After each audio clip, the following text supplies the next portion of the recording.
Olá pessoal, então dando continuidade, né, às nossas aulas, vamos falar hoje sobre o papel da biotecnologia no meio ambiente. Então os objetivos da aula são demonstrar a importância da biotecnologia para o meio ambiente, falar brevemente sobre os principais processos e métodos utilizados e dar alguns exemplos, né, de aplicações nesse campo de estudo. O desenvolvimento sustentável, né, ele visa, né, que as ações do homem impactem de uma maneira menos agressiva o ambiente, né? Isso é importante, né, porque nós temos que pensar não somente na nossa geração, mas nas gerações, né, futuras. Então, né, o conceito de desenvolvimento sustentável, ele é a capacidade de atender às necessidades do presente sem comprometer a capacidade de gerações futuras e atender às suas próprias necessidades. Bom, depende das ações realizadas nas áreas econômica, social e ambiental, né? Não é somente uma ação separada, é uma ação conjunta. Tiveram várias conferências internacionais com esse sentido, né? A primeira delas, a Rio 92, conhecido como Eco 92, depois várias outras, né? No qual foram traçadas, então, pelas Nações Unidas, né? Estratégias de como o homem, né? Ou o que o homem deve fazer para aumentar, então, essa proteção ao ambiente. E qual que é a contribuição da biotecnologia nesse desenvolvimento sustentável? Ela é muito variável e bastante ampla, né? Ela pode atuar tanto diminuindo o custo da matéria-prima, né, e da produção industrial, como os processos e produtos novos, né, com valor maior agregado. Né? Socialmente, né, desenvolvimento de novas plataformas tecnológicas, né, possibilitando a conservação e a criação de empregos, e ambientalmente, atuando na prevenção, na remediação e no monitoramento de contaminação ambiental. Ela é considerada uma tecnologia limpa, né? Então a sociedade ela começa a aceitar, né, que é preferível não contaminar a ter que desenvolver métodos para limpar o meio ambiente. E essas tecnologias limpas, elas podem substituir outras mais poluentes, né, ajudando a reduzir, então, o volume de resíduos domésticos, agrícolas e industriais. Então, por exemplo, a tecnologia enzimática, ela substitui alguns processos e produtos industriais por outros menos agressivos ao ambiente, né? A gente já falou, né, que uma das características das enzimas, né, é que elas são biodegradáveis, né? Além disso, elas são específicas e não tóxicas. Então, elas tornam o processo produtivo mais limpo e seguro, diminuindo então o consumo de energia e a quantidade de resíduo. Buscar enzimas ativas a altas temperaturas em solventes não aquosos em sólidos pode ser útil para, né, muitos processos na indústria, por exemplo. Ela pode ser aplicada em diversos setores poluentes, como indústria de alimentos, rações, detergentes, indústria têxtil, de papel, celulose e couros. Por exemplo, nos curtumes, né, as enzimas reduzem 40% o consumo de derivados do enxofre e produzem um couro de melhor qualidade. A introdução de até 8 enzimas nos detergentes evita a fervura das roupas, diminuindo o consumo de energia e facilitando a retirada das plásticos, né, representam mais de 20% do lixo, né, dos países industrializados, né, principalmente na forma de embalagem.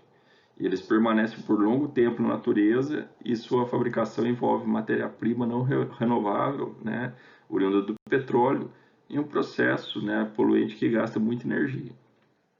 Então, eles vêm sendo substituídos por polímeros de origem bacteriana ou vegetal, compostáveis em poucos meses, né? Então, são embalagens bioplásticas que degradam junto com os restos de comida. Na madeira, né, então, ela é composta por celulose, hemicelulose e lignina. 90% dessa lignina é eliminada por tratamento a altas temperaturas em meio alcalino. E os 10% restante, ele confere uma cor escura ao produto resultante, chamado pasta craft, utilizada na fabricação de cartão e papel pardo. O branqueamento dessa pasta Kraft, ele requer tratamento com oxigênio e cloro, formando derivados, né, clorados que são tóxicos. Né? Então, se você puder, né, substituir esse processo de branqueamento, né, por enzima, você vai facilitar, né, o processo de eliminação da lignina e vai ter um efluente menos tóxico. Então, essa é uma vantagem, né? Também se busca, né, melhorar geneticamente, né, o eucalipto, né, para que melhore a qualidade, né, e aumente a proporção celulose-lignina. Por exemplo, o fungo Phanerochaete chrysosporum, né, Phanerochaete chrysosporum, né, que é o fungo que causa a podridão branca, ele revelou a existência de 240 enzimas extracelulares envolvidas na degradação de carboidrato. Ele é um fungo eficiente na degradação de madeira e está sendo utilizado na eliminação de poluentes orgânicos e no branqueamento da polpa de papel e de têxteis. Então, esse é o papel, né? Essa é uma função, né, da biotecnologia, ela buscar, então, né, genes que estão na natureza para acelerar esse processo, tornar esse processo industrial mais barato. O amido é utilizado para conferir rigidez à massa e melhorar o acabamento. Né? Ele é formado de cadeias de amilose e mais amilopectina. Né? No Brasil se aproveita o amido da mandioca, que contém menos amilose que milho ou batata. Né? Teve uma batata geneticamente modificada chamada Anflora, que ela produz amido de alta qualidade com 100% de amilopectina. Então ela não contém amilose, né? Então você não precisa eliminar a amilose, então isso torna o processo mais barato, né? Claro que esse tubérculo é destinado exclusivamente à indústria de papel e tecidos. Insumos utilizados na agricultura, fertilizante e praguicidas estão sendo substituídos, né? O uso de fertilizantes agrícolas derivados do petróleo tem consequências negativas, pois o nitrogênio e o fósforo, não absorvidos pelas plantas, acabam sendo arrastados pelas chuvas indo para os rios e reservas de água. E o excesso desses nutrientes estimula a proliferação de algas, consumindo oxigênio e produzindo toxinas que afetam peixes e outros animais. O nitrogênio é indispensável para o cultivo de vegetais, porque ele faz parte da composição das proteínas e dos ácidos nucleicos. Encontra-se na atmosfera como N2 e no solo como nitrato, resultante da decomposição da matéria orgânica ou de fertilizantes agrícolas. Mas existem micro-organismos, né, livres ou simbiontes, né, como o Azotobacter rhizobio, que vivem nos nódulos das raízes das leguminosas, como soja e feijão, e podem fixar nitrogênio em uma forma utilizável pelas plantas. Então você pode inocular esses micro-organismos nas sementes, né, com rhizóbios, diminuindo a quantidade de nutriente acrescentada ao solo. Então isso torna a produção mais barata. E essa é uma prática simples, facilitada pela produção industrial de micro-organismos selecionados para aplicação antes do plantio. Você pode misturar esse produto diretamente com a semente, né, e levar então a semente, né, para o solo já carregando esses micro-organismos. E temos várias empresas no Brasil que produzem esses inoculantes, né? Bom, além do nitrogênio, o fósforo, né, ele se origina a partir de rochas do solo e da composição de seres vivos. Nos solos ácidos das regiões tropicais, 95 a 99% dos fosfatos formam compostos minerais orgânicos insolúveis, não acessíveis às plantas. Por isso, o fósforo se torna um nutriente limitante para o crescimento das plantas, né? Já os micorrizos, né, são associações simbióticas entre os fungos e raízes vegetais. Os primeiros absorvem os nutrientes minerais e a água do solo, transferindo para a planta.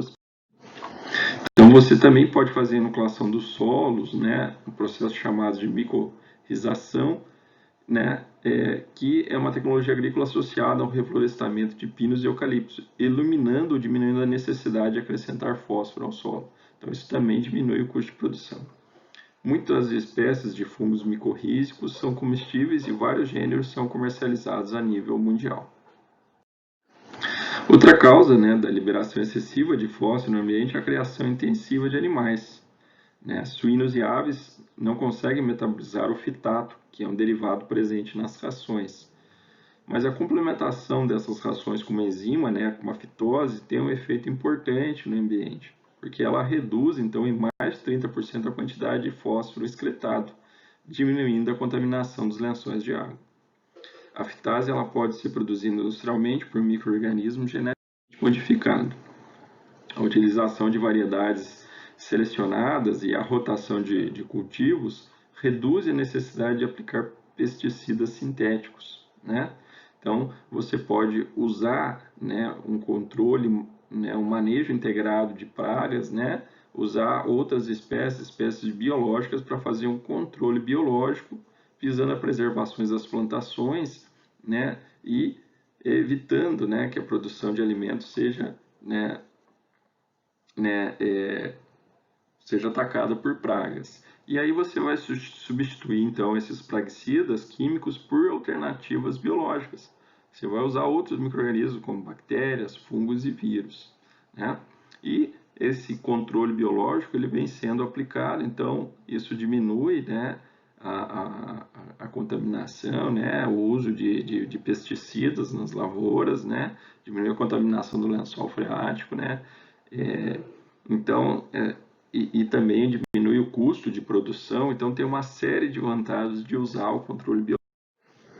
Então, aqui são alguns exemplos, né, de controles que vêm sendo, né, utilizados, né, talvez o Bacillus thuringiensis, né, a variedade israelense, seja então um dos mais conhecidos, né, ele pode ser usado tanto para combater larvas de mosquitos, né, e de borrachudos, né, e tem outras funções também.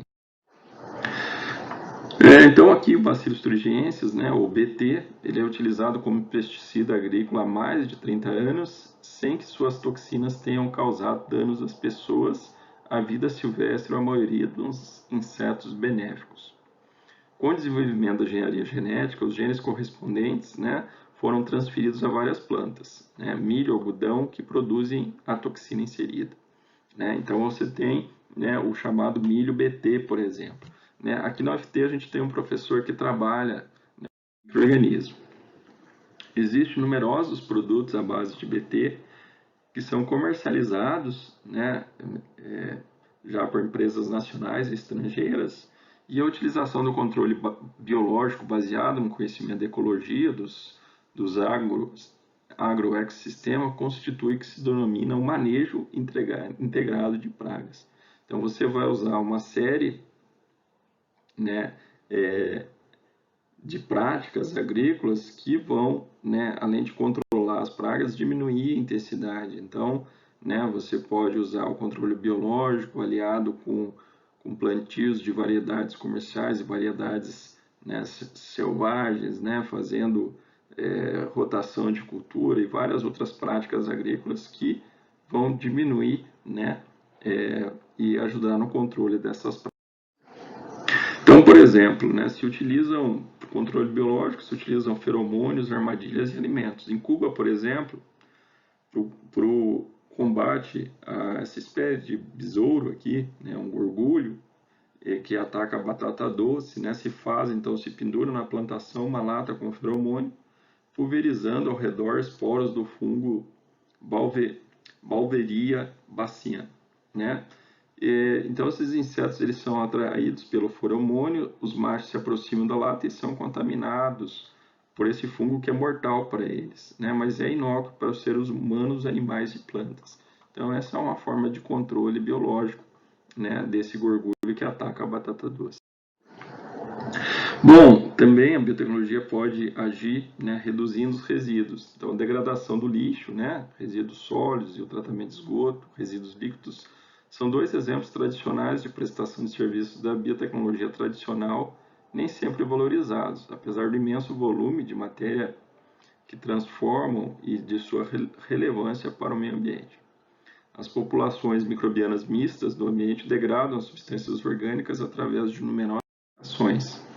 Em condições aeróbias, né, os produtos finais da mineralização da matéria orgânica são CO2 e água. Em condições anaeróbicas, formam-se o biogás, que a gente já falou na aula anterior.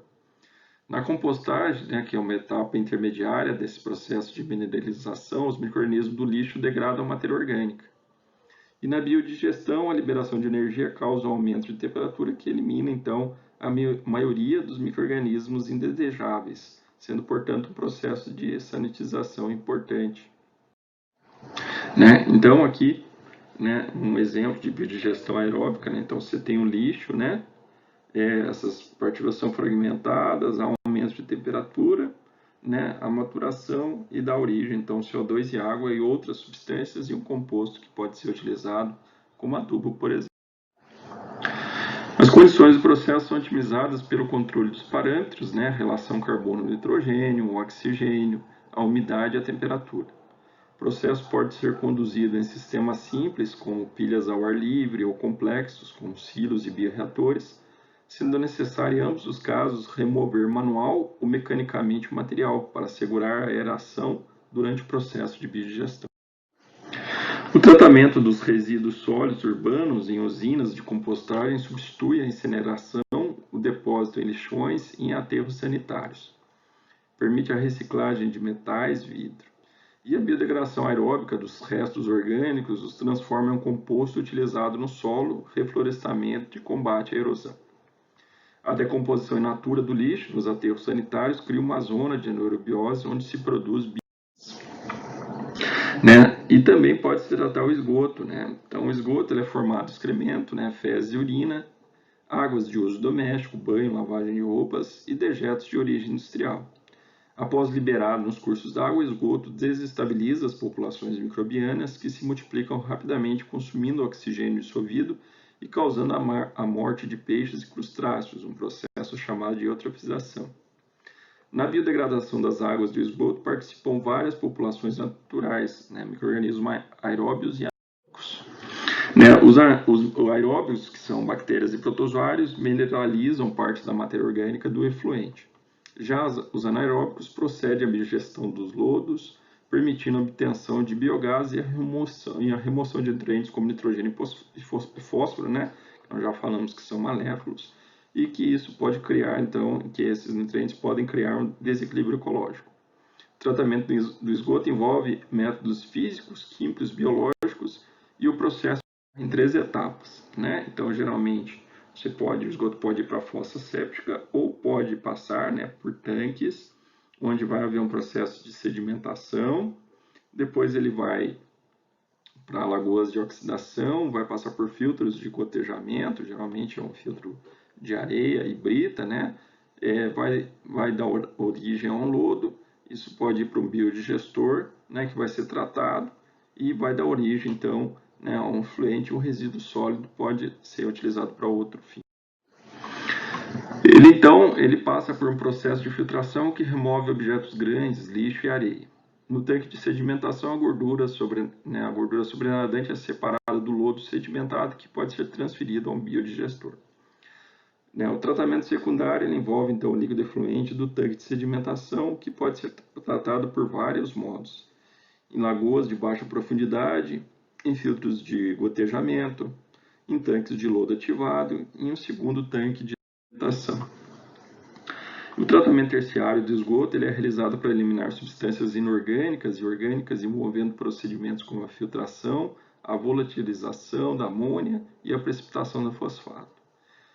Existem também tratamentos avançados no qual a degradação microbiana dos resíduos orgânicos diminui a carga de micro-organismo patogênico liberado no ambiente, mas não a elimina totalmente. Então, métodos adicionais como cloração e radiação UV, né, e com ozônio eliminam esses micro-organismos patogênicos. Para melhorar a imagem das indústrias poluidoras, como indústrias químicas, papeleiras, de couro, né, pode-se usar, então, né, o tratamento de efluentes. Então, por exemplo, na produção de etanol se libera nos rios de água um efluente, né, que é a vinhaça, né, a gente já falou dela, que provoca um processo de eutrofização. Para cada 1 litro de álcool produzido, se produz 12 litros de vinhaça. Então, vejam só como é produzido uma grande quantidade desse efluente. Uma alternativa, você pode fazer a biodigestão anaeróbica para gerar fertilizante, biogás e eletricidade. Efluentes da indústria de laticínio são utilizados para o crescimento de micro-organismos que são adicionados a animais. E além de todas essas contaminações, nós temos também o problema do efeito estufa, né? O homem é o principal responsável pela emissão dos gases, né, que causam efeito estufa através das atividades como depósito de lixo em aterros sanitários, cultivo do arroz, a criação de gado, a liberação de efluentes agroindustriais sem tratamento e a queima de combustíveis fósseis. Os níveis de metano na atmosfera são hoje 2 vezes maiores que na era pré-industrial. Uma saída é recuperar então o metano dos aterros sanitários, né, que ele é mais maléfico que o CO2, e utilizá-lo como combustível. A América Latina ela emite 6% dos gases contaminantes e está entrando nesse mercado com vários projetos de uso do metano. Em relação à gasolina, a combustão dos biocombustíveis, né, a mistura de gasolina e etanol, o etanol puro emite quantidades menores de monóxido de carbono, né, e outros compostos poluentes. Entre 2004 e 2008, o uso de biocombustível na frota Flex, né, brasileira deixou de liberar para a atmosfera 35 milhões de toneladas de CO2. O protocolo de Kyoto, que foi assinado em 97, ele previa a redução da emissão de gases contaminantes, como CO2, CH4 e outros. Ele foi ratificado por vários países, mas não pelos Estados Unidos e a Rússia, que são responsáveis, respectivamente, por 36% e 17% das emissões. Então, ele não teve, né, o protocolo de Kyoto não teve, né, os resultados esperados. Então, criou-se um mercado paralelo de descontaminação através da compra e venda de créditos de carbono, né, um bônus sobre a quantidade de contaminação deixada de emitir. Desse modo, o protocolo de Kyoto permite que, tendo superado a cota de gases a emitir, um país continue contaminando a atmosfera se ele comprar um bônus de um país que não contamina e que reduz sua própria contaminação. Bom, outro processo que pode, né, tirar contaminantes do ambiente é a biorremediação. Então, numerosas substâncias presentes no ambiente têm sido geradas pelo homem através da síntese química. Embora muitas possam ser degradadas em poucos meses por algum organismo, outras persistem na natureza por longo tempo. Consideradas recalcitrantes, né, essas moléculas alheias ao mundo dos seres vivos são chamadas de xenobióticas. Elas geralmente não são biodegradadas ou quando são, o processo é muito... Então, né, para diminuir esses contaminantes, né, você pode tratar os mesmos, né, utilizando então micro-organismos, né? Então, você pode, né, diminuir essa quantidade, né, de substâncias perigosas que são liberadas pelas atividades humanas, que envolvem emissões, né, deliberadas e regulamentadas de resíduos industriais ou escapamentos acidentais, como, né, vazamentos de petróleo. Metais procedentes das atividades extrativas também, né, é um problema e eles acabam sendo concentrados e permanecem em concentrações tóxicas durante muito tempo. Então, alguns exemplos de contaminantes inorgânicos, os metais, orgânicos, resíduos petroquímicos, né, e gasosos, diferentes gases aí contribuem para o efeito. Então, a absorção e concentração, né, a bioacumulação por plantas tolerantes ao metais reduz a toxicidade do solo e facilita a sua remoção. Existem plantas geneticamente modificadas para transformar os compostos organomercuriais formados na extração, né, do carvão e do ouro numa forma volátil muito menos tóxicas. Um problema de difícil solução é a detecção e eliminação de 60 a 70 milhões de minas terrestres dadas pelo mundo. Então, você pode utilizar plantas como arabidoses, né, transgênicas portadoras de genes que degradam, né, o TNT, liberando então um composto, né, menos tóxico para o ambiente. Aí o TNT ele é absorvido pela planta, modificando então em 3 semanas mais tarde a cor das folhas. E para esse processo, né, para achar esses genes, é importante fazer então a bioprospecção, né? Então você vai buscar micro-organismos que contenham genes que podem ser úteis para o controle, né? São resistentes à radiação ou altas temperaturas ou alta pressão.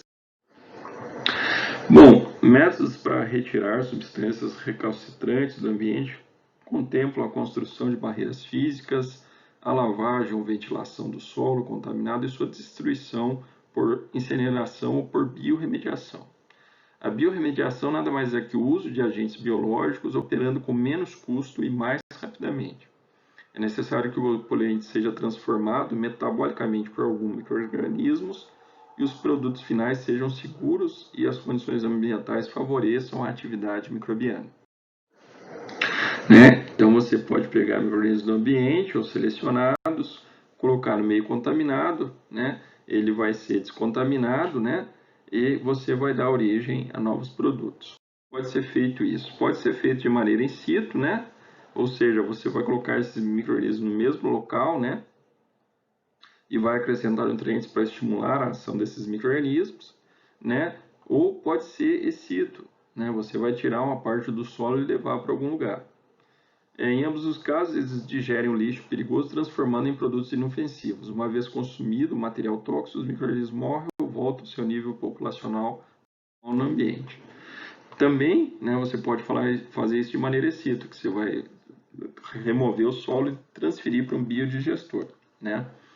Como a liberação de micro-organismos geneticamente modificados no ambiente é vista com desconfiança, sua utilização se restringe a esses sistemas fechados de modo in situ. A modificação genética dos micro-organismos pode fornecer linhagens com potencial de degradação dos contaminantes maior que a dos organismos naturais. E também permite o design de organismos. Então, o que é o design de micro-organismos? É combinar várias características de diferentes linhagens, como, por exemplo, a degradação de compostos policlorados com a sobrevivência a alta temperatura. Introduzindo 2 genes correspondentes a uma bactéria inócula e de fácil cultivo, essa contaminação poderia ser tratada de maneira específica. Micro-organismos que sobrevivem no ambiente contaminado com sistemas enzimáticos capazes de digerir os poluentes ligeiramente diferentes de seus produtos normais.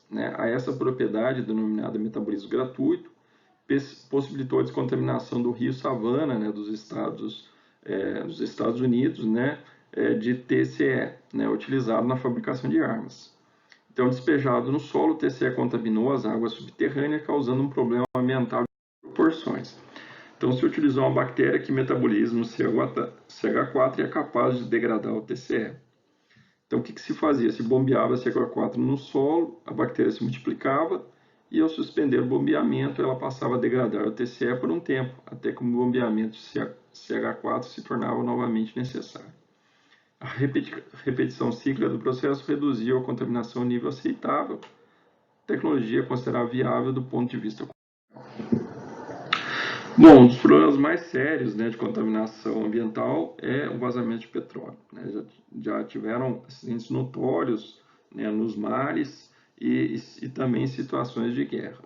As manchas de óleo despejadas no mar contêm compostos tóxicos que são ameaças para a ecologia marinha e costeira, afetando todas as formas de vida aquática e sendo um risco para a saúde do consumidor. Bom, você pode fazer a formação de carvão, de petróleo, nas profundezas da Terra. É possível porque, em condições anaeróbias, tanto a lignina como o hidrocarboneto são compostos estáveis.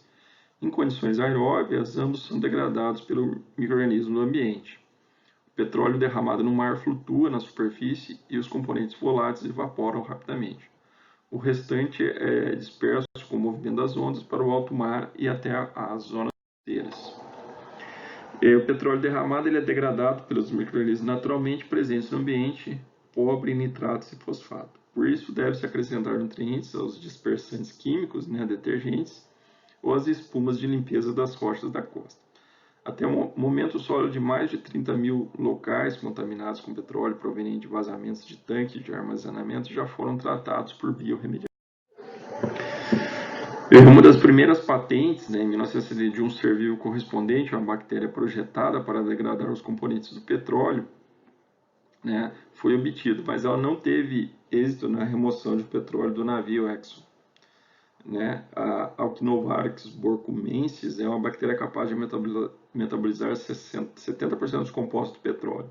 E os sequenciamentos dos seus 2.655 genes trazem informações sobre suas rotas metabólicas, que podem ser úteis para melhorar, então, o uso de fósforo e nitrogênio e podemos usar então, né, potencialmente esse microorganismo para descontaminar. Bom, os processos biológicos também são utilizados para a extração de petróleo e de metais, cobre, ouro e urânio. Na extração de petróleo, técnicas especiais envolvem o uso de polímeros de origem microbiana, a xantana, a gente já falou sobre isso, para aumentar a viscosidade e facilitar o seu bombeamento. Bactérias quimiotróficas do gênero Tiobacillus podem acidificar a água e solubilizar metais pesados num processo chamado de biolixiviação. As bactérias transformam os sulfetos metálicos em solúveis em sulfatos solúveis com uma reação de oxidação que libera a energia necessária para sua reprodução e crescimento. A fixação de CO2 fornece o carbono necessário para a síntese dos componentes celulares e os requerimentos se limitam ao oxigênio e às pequenas quantidades de nitrogênio e fósforo. A biolixiviação se aplica essencialmente à extração de cobre, ouro, zinco, níquel e cobalto. O Chile é o maior produtor de cobre do mundo. A biohidrometalurgia é utilizada nas minas que extraem o cobre por biolixiviação. A oxidação biológica ocorre em amontoados de rocha, recuperando-se entre 75% e 90% do cobre em 6 a 12 meses a um custo muito baixo. Atualmente, 5% da produção de cobre chilena depende desse processo de biolixiviação e se utiliza micro-organismos termofílicos, como os sulfobolos e o acidiobacillus. E também você pode usar micro-organismos para fazer diagnóstico de contaminação ambiental, de contaminantes ambientais. Então, você pode monitorar a água, o ar, o solo, através de indicadores biológicos, né, usando técnicas imunobiológicas, genéticas e também biosensores. Como indicadores biológicos, você pode usar plantas e animais que acumulam, então, esses metais pesados e poluentes. Determinando a concentração do poluente em organismo, podemos avaliar a contaminação ambiental. Uma avaliação indireta pode ser obtida de outras variáveis, números de plantas e espécies microbianas, número de indivíduos dessas espécies, etc.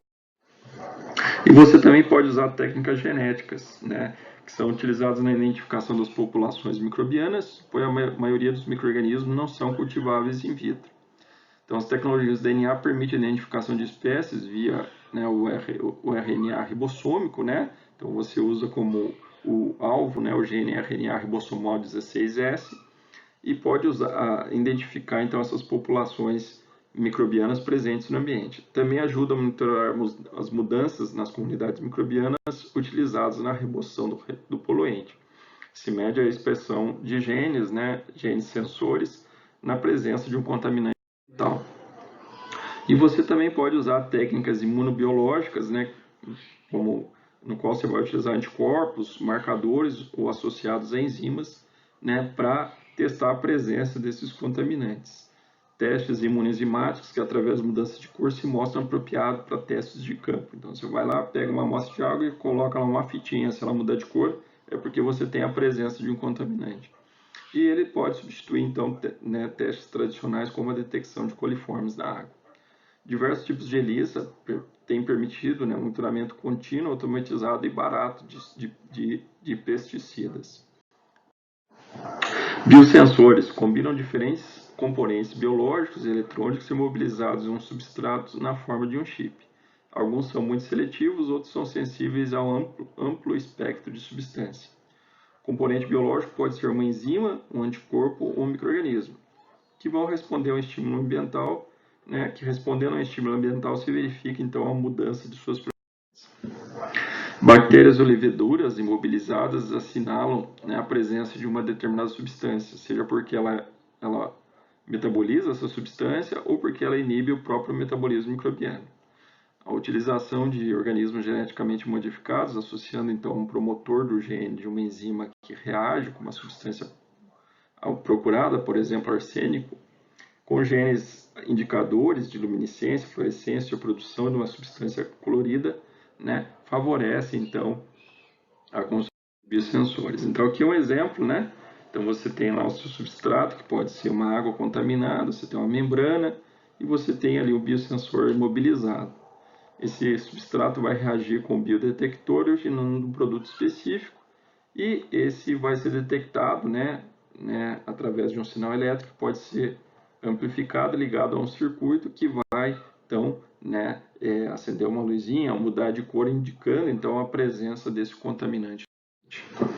Então, essa foi a aula de hoje. Né, segue algumas sugestões de leitura.